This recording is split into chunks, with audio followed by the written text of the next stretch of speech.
Hello, and welcome to another conversation in the car. Here I am, waiting to pick my daughter up, and I wanted to do this video about a recent Shut the Fuck Up column that I wrote called Food Fear. And the premise of that column was how a lot of us have become not afraid of food as such, even though it's food fear, but there is a fear around food. Many studies and articles and reports and information out there has been very conflicting over the decades that this has all been going on.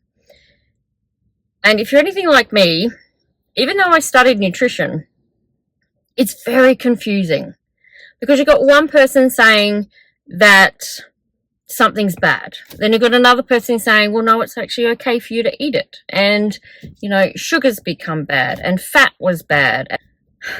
Protein is the golden child. It just does no wrong. You can have it in infinite amounts and it's just going to be the best thing for your body, right? There is so much. If you read the article, it goes into more detail about lots of different ones. But as a former food addict,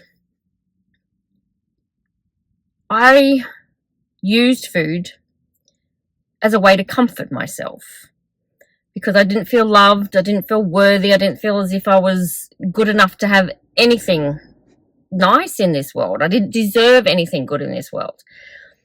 And I used food to punish myself, to punish my body, to just hate everything about myself. I just stuffed it all inside of me. So I had a really bad relationship with food. I thought food was my friend, but it really was it was a fucked up relationship.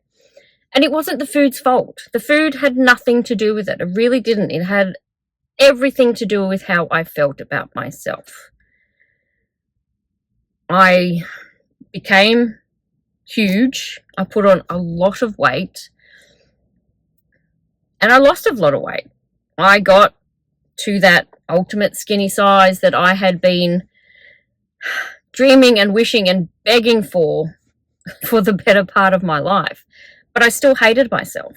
Getting skinny did not eliminate any of that stuff. And it didn't change the way I fed myself. I still used food as punishment. So because of all of that, I've come to respect food, but I've come to, how do I say it? I have come to discover food in a different way. I've begun to look at it in a different way and not demonize it all the time. When we eat because it will make us skinny, or it might make us fat so we don't eat it, or it's going to give us energy, or it's going to put muscle on, or it's going to help us run better. I don't know. There's like 1,000 different reasons why we choose to eat what we eat. But it's in that choice, I believe, that the fundamentals of eating are laid. It's those choices and why we make those choices. Food isn't to be feared. I don't think. I think food can just be food. I think there is an overabundance of variety out there. I think there is way too much choice. I do believe that we don't need to eat as much as we are being told that we need to eat, or we're not even being told that we need to eat, but kind of that mind game of, oh, it's 3 p.m, you must need a snack, you must be hungry. There's all these psychological tricks that marketing plays to get you to think that you're hungry when you're not actually hungry. I always felt that I was hungry, but that had more to do with other things than anything to do with food. So being afraid of what we eat leads to many different outcomes, doesn't it?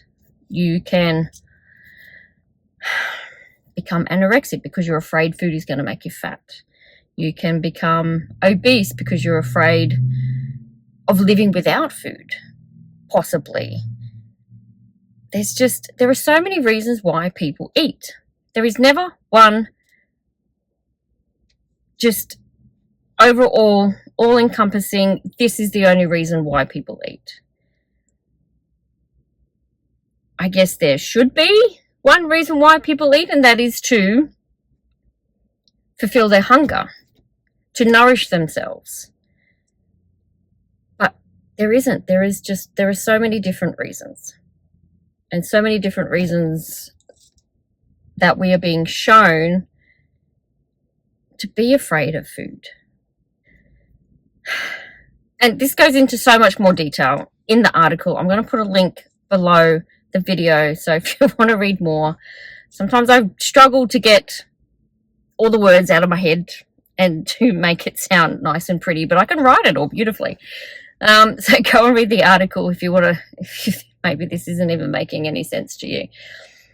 But I guess the ultimate premise of this video is to just talk a little bit about us not being afraid of food. That we all are going to make our own choices when it comes to food. And I think the best thing that we can do for ourselves is to be happy with our choice, is to be loving with our choice and kind with our choice and grateful with our choice. Being thankful for the food that we get to eat. Being thankful for the food that we enjoy. Because we could eat perfectly.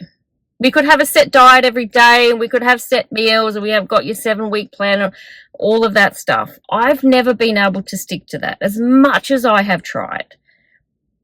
And it's got nothing to do with willpower or determination or anything like that. It's just not me. I need to know what I want to eat in the moment. Because I can plan, like this morning, I planned, all right, I'm going to have this for lunch. And then in the moment I went, I actually don't feel like that. And I had something different. It wasn't better or worse than my original choice. It was just different. I have learnt to go with the flow of what I need in that moment, because every single day is different. Every single moment is different. And it's making the choices in that moment from a loving place that help that fear to just go away. And going, you know what, this is the choice I made in this moment. This is the best choice that I could make in this moment for me under these circumstances, whatever I'm in. We went away on the weekend, and you know, when you're going driving and you're traveling, sometimes your choices aren't going to be great. You can prepare as much as you possibly can, but sometimes you just got to feel how hungry you are or what you need in that moment, and then and see what's around you, and then make a decision and be okay with that decision. That really is the biggest point that I want to make for this video, is that the decision you make can come from a place of love for yourself, even just a little bit. Maybe you don't entirely have that love for yourself, and you're hating yourself, and maybe you do use food as a way of punishing yourself like I did, or using it as an emotional crutch, or using it because you're bored. There are so many ways that people eat. And no matter what information is relayed out there, people are still going to make their choices. You're still going to make the choice that feels right for you in the moment.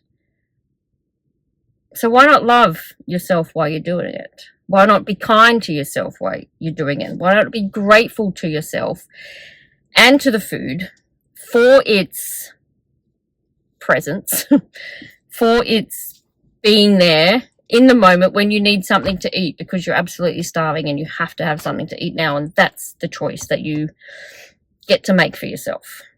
One of the biggest lessons I am still learning and still working to incorporate into everything that I do is gratitude. I heard a little while ago that gratitude actually is a higher vibration than love. And I thought, well, how can that even possibly be? Because we all put love fucking up on a pedestal, don't we? It's always up here. But being grateful really does change you internally. There is something, whether it's physically, spiritually, it's mentally and emotionally, it changes all of that. So instead of being afraid of food, be grateful for the food that you have in front of you. We're learning a lot about how our thoughts influence the physiology of our body. And that forgiveness and gratitude and those really high feeling, good feeling feelings have such an influence on the overall feeling of how you feel. God, that was a lot of feels. But it's true. And I've noticed that when I am more grateful and thankful and appreciative of different things in my life and my body and the food and my family and my just, you know, all the little bits in my life, then everything feels better. It doesn't magically make everything disappear and the world is now wonderful and blah, blah, blah. It's not about all of that. It's just about changing how you feel inside. Food, I feel,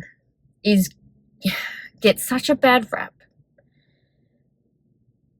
There is so much talk about how bad it is all the time. This is bad, that is bad, don't eat this, don't eat that, only eat this, only eat that, this is that. Like, it's just, it gets a little much.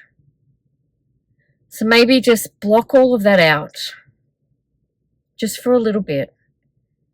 Go within yourself and decide what you want to eat. Make choices with kindness and love, and use that gratitude and appreciation that you have inside of you to be so happy about what you are choosing to eat.